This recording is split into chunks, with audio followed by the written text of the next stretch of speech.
Sejam bem-vindos ao canal, sou o professor João Matos. Hoje a gente vai estar fazendo aqui a correção da prova de probabilidade estatística do concurso da Caixa.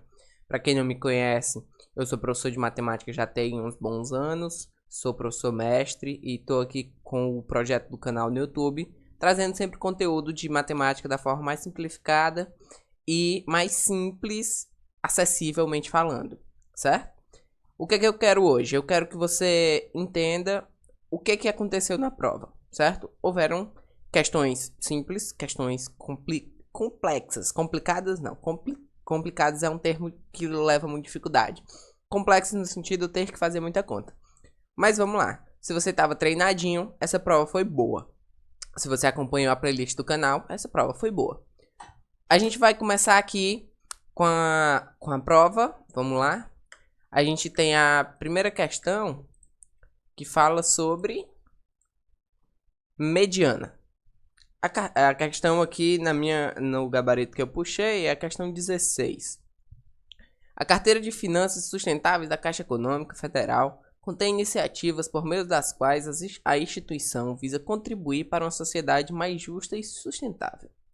Na apresentação dos resultados do terceiro trimestre de 2023, a Caixa Econômica divulgou que o valor total dessa carteira era de 720,7 bilhões, conforme o que está descrito. Aí pá, ele joga aqui todas as informações que a gente tem no quadrozinho. Tudo bem. E aí a pergunta vem, o comando é o seguinte: a mediana dos valores da carteira dos produtos em bilhões é aproximadamente quanto? Se liga. Lembra que sempre que eu falar de mediana, eu estou procurando o termo do meio de uma distribuição de dados. E, obrigatoriamente, essa coisa tem que estar em ordem bonita, em ordem crescente, certo? Então, se você simplesmente olhar aqui, você vai ver que são 6 números, beleza? E não adianta você tentar procurar um número aqui dentre eles que não vai aparecer aqui. A menos do 31, que está aproximado. Mas você tem que fazer a ordem bonitinha. Então, lembrando que esses números estão em bilhões. E a resposta também é em bilhões. Então, tá tudo certo. A gente não precisa fazer conversão. Vamos organizar os números. 8,4 é o primeiro número. Depois a gente tem 9,5. Lembrando que eu estou botando em ordem crescente. Do menorzinho para o maior. Agora a gente entra com 31,9. Depois a gente tem o 51,7. Depois a gente tem o 95,4. E por último, porém não menos importante, nós temos o 523,8. Bom, o que é a mediana? É o termo do meio. Mas professor, eu tenho 6 números, não tem ninguém no meio. Exatamente. Então, se você destacar esses dois números, você tem 2 para lá e 2 para cá. 2 para lá e 2 para cá. Então, esses dois caras estão no meio. E agora? E agora você tem que encontrar quem está exatamente no meio deles, que é a média deles. Então, você vai somar 31,9 mais 51,7 e depois dividir por 2. Que vai dar 6, 3 e 8. Beleza. 83,6. O que é que a gente vai ter aqui agora? A gente vai ter que pegar 83,6 e dividir por 2. Se você for um pouco sagaz, você vai ver que a resposta vai dar 40 e pouco. E a única alternativa disponível é o 42. Mas vamos fazer a conta. Professor, eu estou com o número quebrado, estou com o número com vírgula. Como é que eu vou fazer essa conta? Você vai ajustar. Primeira coisa a se convencer é que 2 é a mesma coisa de 2,0. Obviamente, né? Então, o que você vai fazer é compensar essa casa decimal. Para você retirar essa vírgula daqui, você tem que retirar essa vírgula daqui também. E considerar uma casinha decimal, porque eu tenho um número depois da vírgula. Então, essa divisão é uma divisão equivalente a 836 dividido por 20. Fazendo essa continha, vou ter 80, sobra 3, baixa o 6, dá 1, 20 aqui, sobra 16. Passa a vírgula, passa o 0, dá 8 e acabou-se. Ah, professor, eu sou mais direto. Na hora que eu vi ali que dava 83, quando dividisse por 2, dá 41. Dá 40 e pouco. Tudo bem. Agora eu tô mostrando aqui para quem não entendeu a pergunta, não sabe como é que faz e quer o tintim por tintim. Beleza? Então vamos seguir para a próxima.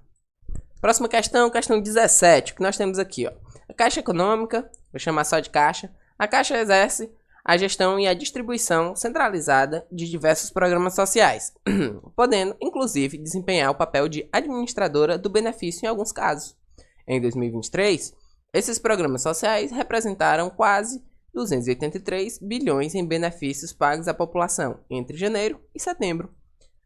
O destaque fica para o Bolsa Família, responsável por aproximadamente 118 bilhões, beneficiando cerca de 24 milhões de famílias no mesmo período. Considere que esses 24 milhões de famílias foram beneficiados pelo programa durante todo o período considerado, ignorando a entrada e saída de novas famílias. Tudo bem. Qual é o valor médio do benefício em reais recebidos pela família durante todo o período, por cada uma delas?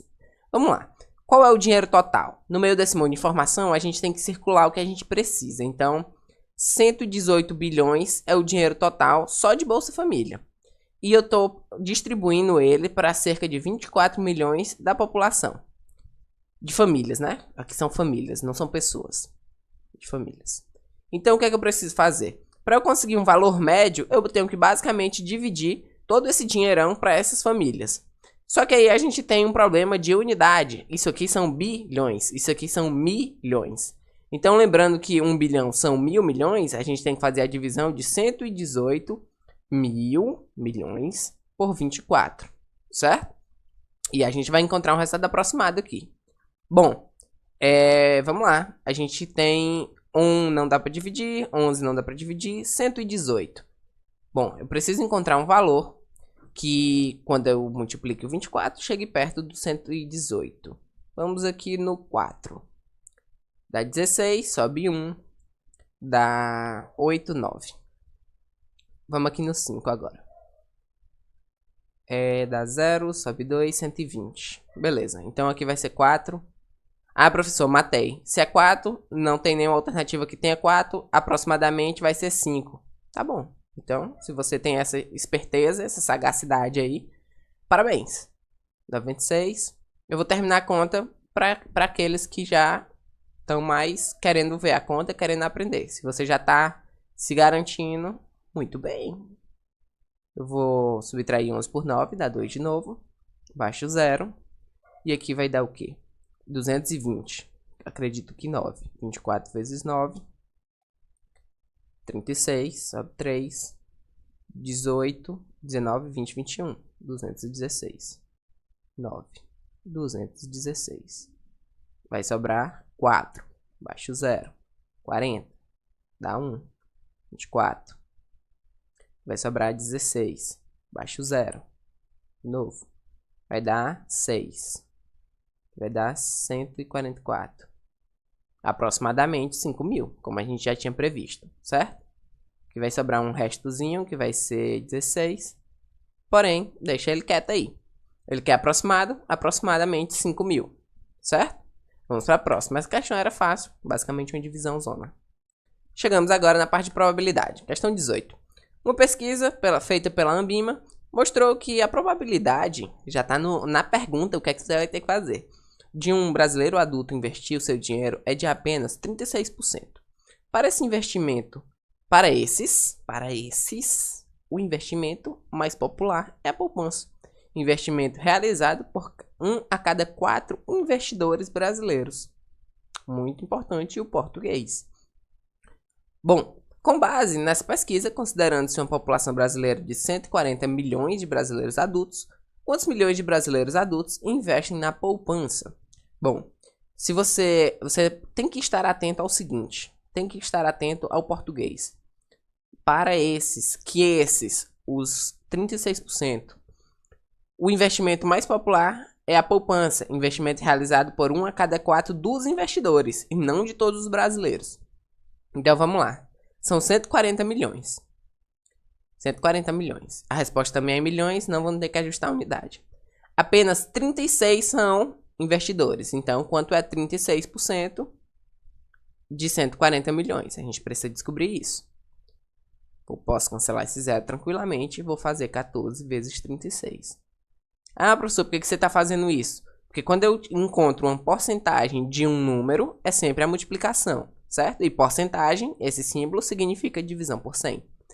Então, 24 sobe 2, 6, 7, 8. 12 sobe 1. 3 mais 1, 4. Então, vamos lá. Vai dar 405. E aí, eu vou ter 504 dividido por 10, que vai dar 50,4. Aí, você encontra esse número e, bobamente, marca a letra C. Muita atenção na pergunta. Ele quer saber quantos brasileiros adultos investem na poupança. É uma probabilidade condicional. Eu quero que ele seja investidor e investidor da poupança. Então, como ele está dizendo que 1 a cada 4 brasileiros investe na poupança, a gente vai ter que pegar esse valor, que é a quantidade de investidores, 50,4 milhões, e ver 1 a cada 4. Beleza. Bom, a gente precisa fazer essa divisão. Isso aqui vai ficar 50,4 vezes 1 é 50,4 dividido por 4. Para eu fazer isso, eu não posso dividir por um número quebrado, nem com um número quebrado. Então, eu tenho que encontrar a divisão equivalente, que é eu ajustar a casa decimal uma vez para frente e aqui vai aparecer um zero. Aqui eu vou ter 1, vai dar 40, vai sobrar 10, eu vou baixar o 4. Vai dar 2, 80, vai dar 4, bota o 0. Bota a vírgula, bota o 0 e vai dar 6 e a letra A. 12,6, beleza? Questão também sem muita dificuldade. O maior problema dessa questão é o português, não é a matemática, certo? Porque aqui o que eu fiz foi multiplicação e divisão. Mas para você entender e não cair nessas pegadinhas é muito importante ter atenção à pergunta, beleza? Vamos aqui para a próxima. Vamos lá. Questão 19. Questão 19 vai me dizer o seguinte. A Caixa é um dos maiores financiadores de habitação do país. Isso a gente já sabe, todo mundo sabe. A cada dia são feitas cerca de 200 mil simulações de financiamentos habitacionais e cerca de 2.000 contratos novos são assinados. Ótimo. A probabilidade de um par aleatório de simulações, um par são 2, independentes, resulte em pelo menos um novo contrato assinado é de quanto? Questão boa. Essa questão pode dar um pouco de trabalho para quem não entende muito a probabilidade. Porque é o seguinte, como ele está falando um par aleatório, eu tenho que pegar a simulação 1 e a simulação 2, um par. Elas têm que resultar em pelo menos um novo contrato. Então, existem situações onde isso pode ocorrer. Eu posso conseguir, lindamente, 2 contratos aqui, pelo menos um. Mas eu posso conseguir apenas o primeiro ou apenas o segundo. Então, eu vou botar assim, apenas o primeiro e dá errado a segunda simulação, dá errado a primeira e dá certo a segunda. Então, é o seguinte, a gente vai fazer ou isso ou aquilo, certo? Ou eu consigo 2 contratos, ou eu consigo o primeiro e erro o segundo, ou eu erro o primeiro e consigo o segundo. Pela probabilidade, eu preciso calcular a probabilidade individual de cada um e somar as respostas, certo? Então, vamos lá. Vamos calcular individualmente a probabilidade de eu conseguir um contrato S1. Então, o contrato S1 é 2.000 contratos assinados, o que eu quero, dividido por todas as simulações, 200 mil. Então, eu vou cancelar esses zeros aqui, 3 zeros, e vou simplificar, vai dar 1 por 100. Então, para eu conseguir um, é 1%. E para eu conseguir o outro também, eu vou multiplicar, porque é um e outro, e vai ser a mesma probabilidade, 1 por 100. Então, isso aqui vai me resultar em 1 por 1, 2, 3, 4, 10 mil. Essa aqui é a probabilidade desse primeiro. Professor, por que isso? Porque não obrigatoriamente eu já achei a resposta, certo? Porque eu posso ter só um contrato individual, sem considerar os 2 sendo assinados. Então vamos aqui, devagar e sempre. Essa situação é exatamente igual a essa, porque é conseguir um e errar o outro. Então, para eu conseguir um, vai ser os 2.000 dividido por 200 mil, porque é o que eu quero. Eu quero que um desses contratos parta de uma dessas simulações. E aí, o segundo eu não quero que dê certo. Então, é o seguinte, de todas as simulações que ocorrem, 200 mil, apenas 2.000 são novos contratos. E quantas dão errado? As 198 mil dão errado. 198 mil dão errado. Então, entre quantas? Entre 200 mil simulações. Então, a gente vai fazer essa continha vai cancelar esses zeros, vai cancelar esses zeros. Aqui eu posso cancelar o 2 com o 200, vai ficar 1 por 100. Vezes, aqui eu posso simplificar por 2, vai ficar 99. 99 por 100, certo? Então aqui eu vou ter 99 por 10 mil. 10 mil. 1, 2, 3, 4. Beleza. E isso vai acontecer tanto nessa situação quanto nessa outra. Ok? Então, aqui vai ser 99 por 10 mil. E aqui também 99 por 10 mil. E aí, como eu disse no início, eu vou ter que somar todas elas. Por que isso? Porque ou ocorre que os dois são assinados, ou o primeiro é e o outro não, ou o primeiro não é e o segundo é. Então, eu vou somar 1 mais 99 mais 99. E tudo isso dividido por 10 mil. Isso aqui vai me dar o quê? Vai me dar 199 dividido por 10 mil. Só que aí a gente tem um problema. As respostas estão em porcentagem. Então, eu preciso que meu denominador seja 100. Então, quando eu elimino os zeros aqui, a minha amiguinha vírgula vai aparecer. Se eu quiser só 2 zeros para ficar 100, tenho que eliminar esses 2 zerinhos aqui da frente. E para isso, minha vírgula vai aparecer 2 casas decimais. Então, minha resposta é 1,99. Letra C. Beleza? Espero que tenha sido claro nesse lance de pelo menos 1. Tudo bem? Qualquer coisa pode deixar aí nos comentários que a gente se ajuda. Vamos lá, nossa última questão é uma questão de estatística. Essa daqui pode ter pego muita gente para dar aquela fechada, gabaritada na prova. Essa daqui pode ter pego, apertado o calo de alguém. O que é que a gente vai ter aqui? É uma questão sobre coeficiente de variação. Está dizendo o seguinte: o gerente de um banco possui 4 contas, uma com 30 mil, 2 com 50 e uma com 70 mil. Qual é o coeficiente de variação das contas, do saldo dessas contas sob responsabilidade do gerente? Primeiramente, você tem que se lembrar que o CV, coeficiente de variação, é o quê? Ele é o DP, desvio padrão, dividido pela média. Professor, o desvio padrão? Desvio padrão. E aí, o maior trabalho aqui vai ser calcular esse desvio padrão. Bom, a média é simples, eu vou chamar só de M. Ela vai ser o quê? Ela vai ser esses 4 caras, 4 contas, dividido por 4. Então, vai ser 30 mil, mais 50 mil, mais 50 mil, mais 70 mil, dividido por 4. E aí, a gente tem uma conta muito boa, porque é 50 mais 50 é 100, com mais 30, 130, com mais 70, 200. 200 dividido por 4 dá 50. Então, nossa média é 50. Já temos esse pedaço aqui. E agora, o lance é calcular esse desvio padrão. Porque lembra que o desvio padrão ele é a raiz quadrada da variância. Então, como é que calcula a variância? A variância a gente vai ter que calcular, a fórmula dela é calculada a partir do seguinte. Eu tenho que pegar o primeiro termo, 30, subtrair a média, 50, e elevar ao quadrado. Mais o segundo termo, 50, subtrair a média, 50, e elevar ao quadrado. Mais o terceiro termo, 50, subtrair a média, 50, e elevar ao quadrado. Deixa eu puxar mais. E por último, o quarto termo.